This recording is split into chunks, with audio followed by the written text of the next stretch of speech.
DM073 Gaming is brought to you by Happy Little Hug Factory. If you're looking for pre-orders of the upcoming sets, including singles or booster boxes of previous sets that have come out, you can check the link down below. Happy Little Hug Factory also has a buy list for Force of Will, so you can get rid of those extra cards you have laying around and turn it into new upcoming product. Thanks so much, guys. Check them out and enjoy the video. Hey everyone, DM073 here, bringing you a recap of this week's spoilers for Winds of the Ominous Moon. Pre-release is coming up next weekend, so we're probably going to see the full set next week, but this week was not boring in terms of what the stuff we got to see, so let's go ahead and just dig in. So first up we have Dread Touch, 2-drop 4/6 dinosaur with swiftness, and he says whenever they attacks a J-Res, he gains 600 attack. I really like the structure and kind of build of this card. The base stat line with a creature with swiftness as a 2-drop is excellent, and its ability to kind of pump up and trade into bigger creatures, especially considering trading into J-Resonators, I think is really, really nice. So smooth flavor, I think this card is also pretty good for sealed or draft, as just kind of a really good beater early game, and I think that just really well designed. The art's a little weird, but overall I think it's pretty cool. Next up we have the reunion between Master and Pupil. 2-drop chant says look at the top 5 cards of your deck. You can reveal up to 1 fire chant and up to 1 fire resonator from among them and put them into your hand. Put the rest on the bottom of your deck in any order. So obviously this is really great for decks that aren't Keurig, because Keurig has a natural kind of like dig mechanic built into himself.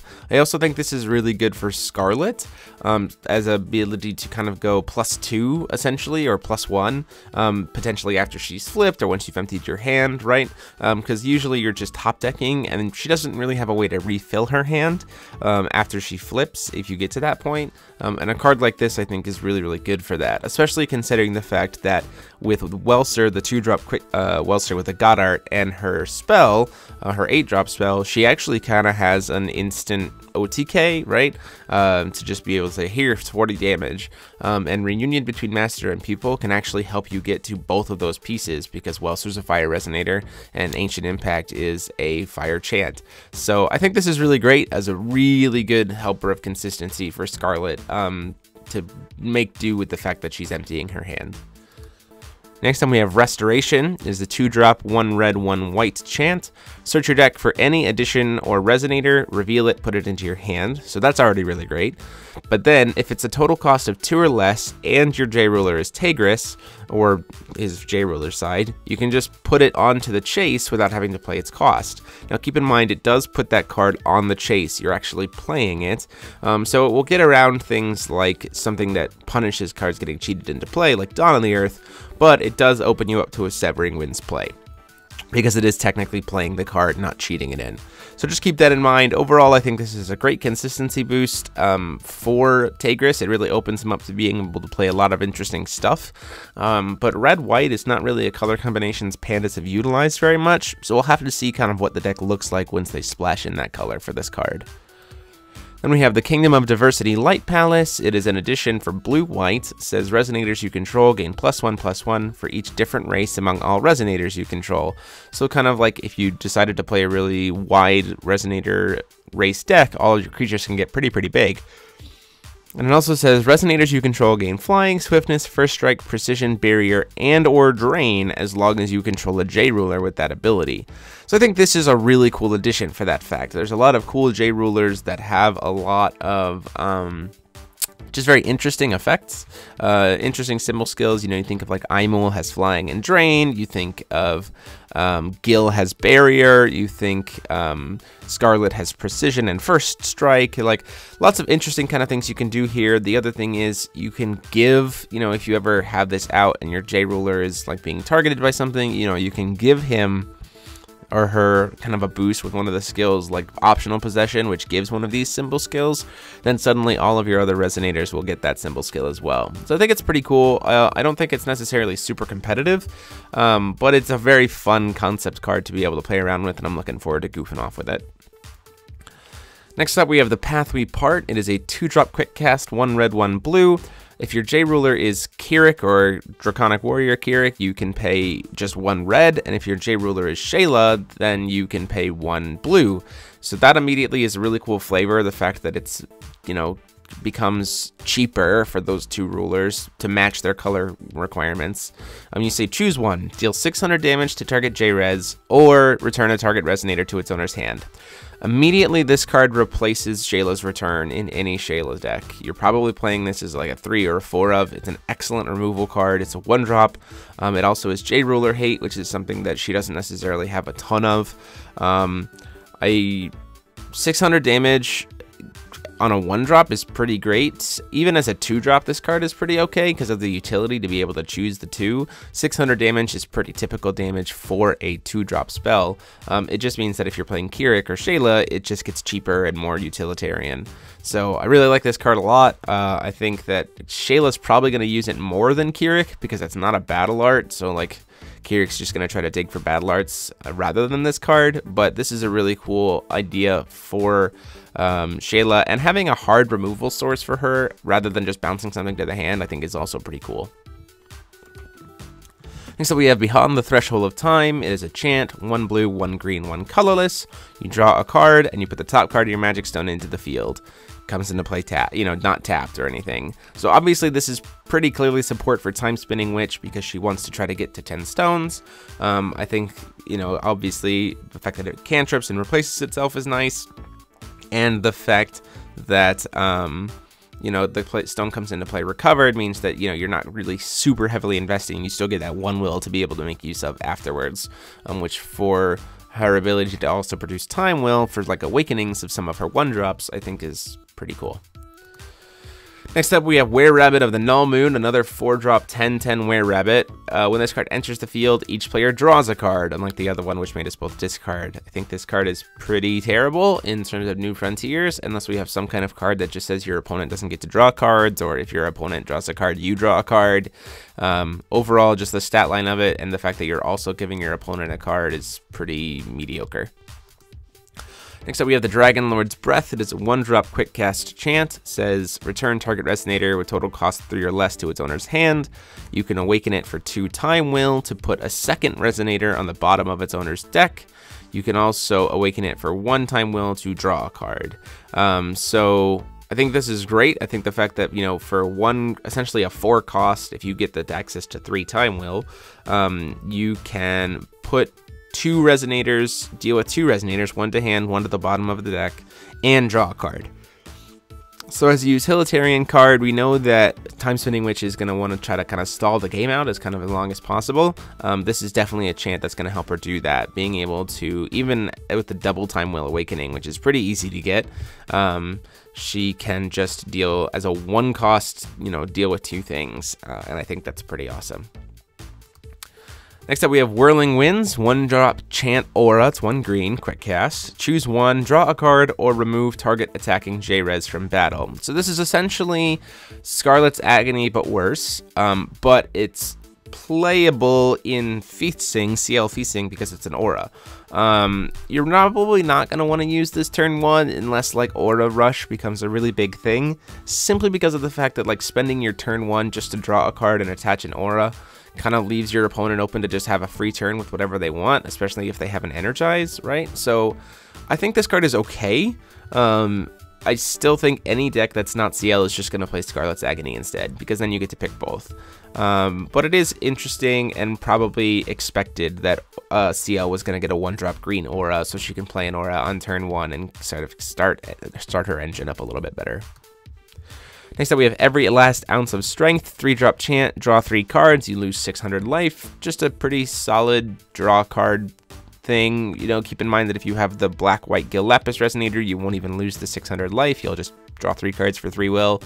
Nothing really to write home about, right? It's not instant speed, it's 1 will per card. There's lots of other things that draw as power. I would personally rather play something like Blood Spray, where I can awaken it and kill something at the same time, but these cards kind of need to exist. Next up, we have Naughty Child's Chastising. It is a chant, quick cast, 1 white, 1 colorless, destroy target resonator that is attacking you, so you the player specifically, not a resonator or a J-Res, and then you gain life equal to its attack. This card is really awesome. I really like it. I think it's going to be very important in sealed games. I think it's going to be good for decks that kind of look for the mid-range to late game kind of win. especially against Rush, considering how you can just be like, nope, I'm gonna not only prevent the damage, not only kill a Resonator, but also increase my life. I think that overall this is a card that probably needed to exist, especially if Rush decks or burn decks, you know, kind of continue to get this kind of swiftness support and continue to see this kind of very aggressive play style. This is just a really nice counter to that. Next up, we have the Vice Leader of the Chivalrous Thieves Blazer. It's 3-drop 7/8. At the beginning of your main phase, you draw a card. So it's like a little mini Chronos from Vingolf 3. He's pretty okay. I mean, the stat line as a 3-drop is fine. You really need him to stick around for at least a turn to be able to start benefiting, you know, to even out, and then 2 turns and beyond, then you start benefiting. I'm not sure if this is a card that sees play out, you know, in New Frontiers. It could be beneficial in draft or sealed. The problem is you got to make sure not to draw yourself out, because that would be really unfortunate. But then in Epic Stories, I definitely think that this is a card that probably sees some play. In a singleton deck of 60 cards, you can draw 2, you know, every turn, and your opponent has limited removal, right? So do they want to use their 1 removal on this? I've played games with Chronos where Chronos will stick on the field for like 2, 3, 4 turns, and I definitely think this is just an easier Chronos. So next up, we have a Heroic Epic for the 1000th Night. It is a chant, 1 red, 1 black, 1 colorless. You can put a Resonator from your hand into the field. At the next end of turn, you return it to its owner's hand. So it's a little cheat-in effect to be able to slam a creature down. If you slam it, you know, get its enter effect, or if it's a big dude with swiftness, swing in, and then bounces back to your hand. I think everyone's probably already thinking about Umir Tarwill or whatever, the water guy that brings you 3 things into play. That is a really natural thing for this, being able to see, you know, turns that whole deck into just a 2-card combo, and you can do some pretty crazy things with him. So pretty cool that we're seeing kind of that idea come into play. You know, it is a cheat in, right? So it can be answered by things like Dawn of the Earth or, you know, the Shooting Star or lots of other things. But I think it's cool, especially in an era where we have kind of Reanimator hate.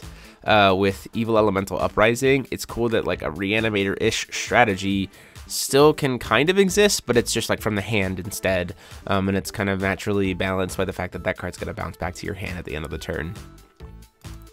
Next up, we have Autorock, City of Verdant Green, also known as Autorock, City of tons of recognizable characters on the card art. We have Machina, Maribella, Valentina, Shion. I think that might be Faria or maybe Arthur, Lancelot, Melgus. This is Rezard, and this is Arla up there. So like, you know, just a cool little throwback. I think this card full art is going to look really nice. It's just an addition, 1 green, 1 red, produce red or green will by tapping it. You can spend that for whatever you want. If you spend it on a Resonator, it gains swiftness as it enters the field until the end of the turn.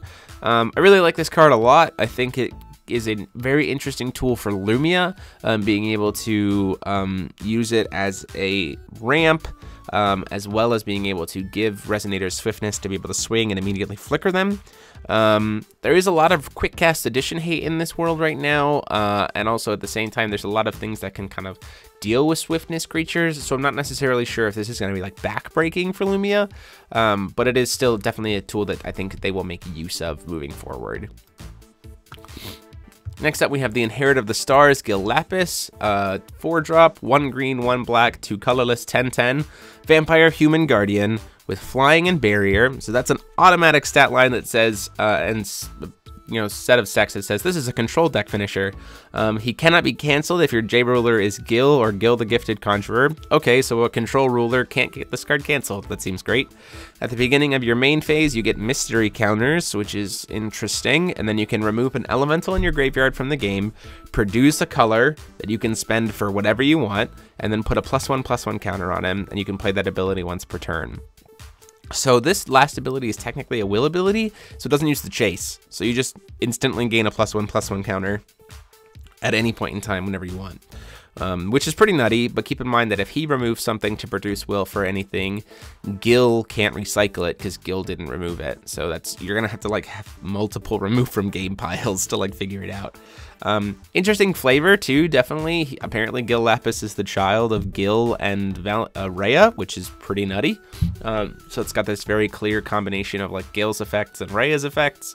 I'm pretty excited about this card. I think that it could be seen in both a Gil or a Rhea deck, or just a general control finisher, you know, like we had Charlotte for water decks, you know, water style control decks is a big finisher, you know, having that flying and barrier and all kinds of stuff. You know, there's still lots of ways to make your opponent sack creatures, right? So, you know, things like Burgeoning Despair or stuff like that. So overall, I think this is just a nice way to have a Gil deck, have a powerful finisher outside of just Gil. Because there was this point in time for a long time, his decks were just flip Gil, have a bajillion cancel spells, have a bajillion answers, and then just beat your opponent over the face with Gil. So it's nice that now you've got kind of like a backup. So like you can continue to call stones even if Gil's flipped. You can, you know, do all these other things. Gives that deck a lot kind of more versatility in the end game.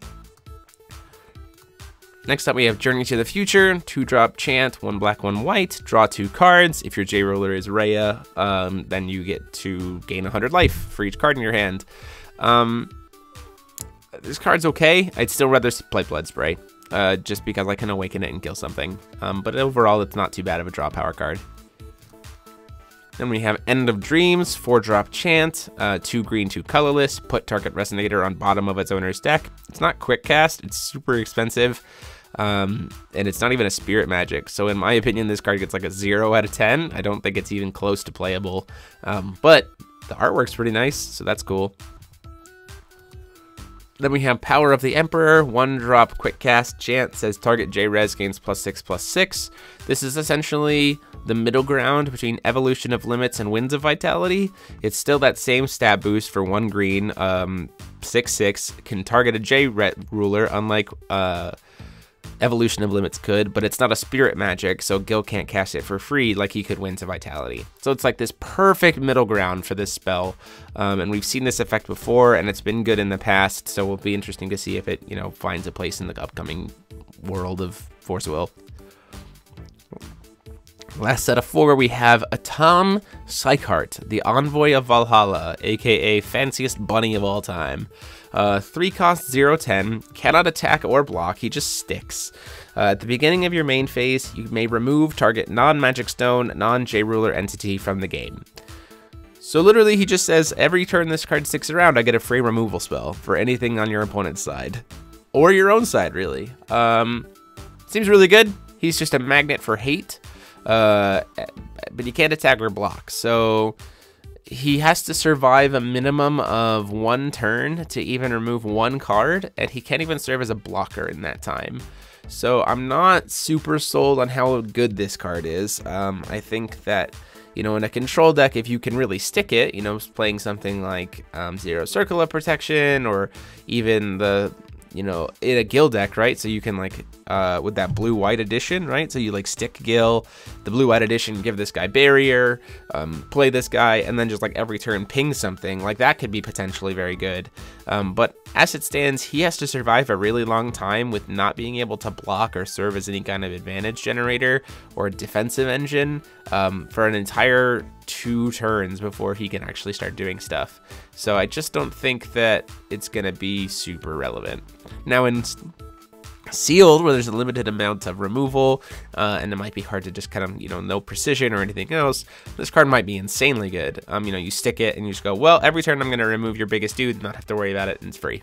So, you know, that could be a big thing for Sealed or Draft. Next up, we have Isolate, 2-drop, quick cast chant, prevent all damage that would be dealt by target J-Res until end of turn. So it's a little, you know, fog effect for 2. I would probably still rather play Amaterasu's Foresight because it's just better. But at this point, also, this is kind of like a one-sided Amaterasu's Foresight. So like you make it so that their thing can't deal damage, but your thing can deal damage to them. So rather than making it so nobody takes damage, you can kind of trade up potentially.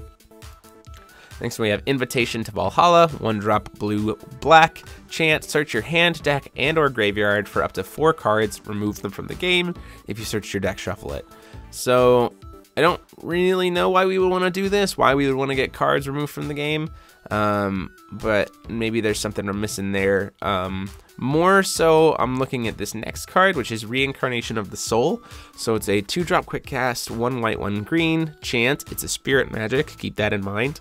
It says quick cast, shuffle up to 3 target non-magic stone cards from a single removed area into their owner's deck, and then you draw a card. So why is this card important for being a spirit magic? We just talked about how Gil has been given a lot of resources that will kind of really help him, but they remove cards from his graveyard that he hasn't touched, so that he can't recycle them. Reincarnation of the Soul literally says, okay, Gil, for 1 white, I'm going to let you recycle those cards at quick cast speed. And the fact that, don't forget, Gil can search this card because it's chant, and it's a spirit magic, so he can pay it for free. So here's the nutty thing. Gil can potentially search for this card and cast it for free if you have Gil Lapis on field, right? And here's why. So Gil on his J-Ruler side can banish an elemental to produce 2 green will, right? Then you can, and if he has any other card in the RFG, then imagining you've done that before, right? Then Gil Lapis can banish a card from the elemental from the grave to produce white, and then immediately get a +1/+1 counter. Then Gil can go, okay, well, these 2 things that I've already removed, I'm going to put those back in the deck. I'm going to search for Reincarnation of the Soul, and then I'm going to immediately cast it using my Floating Will and shuffle in all the cards that Gil Lapis has removed from the game back into the deck. And then I'm going to draw a card. This is an amazing utility card for Gil to be able to recycle, and the fact that he can, it doesn't even really necessarily even care about being in color because of Gil Lapis, I think is really, really cool. And the other reason why I really like this card is because we have that lightning spell for, you can start to kind of recycle the cards for the lightning spell, for the nuke spell, for Shayla, play a couple of these, you can kind of recycle it and use your nuke again. Just lots of interesting things. It also says that you can do it to kind of either player, right?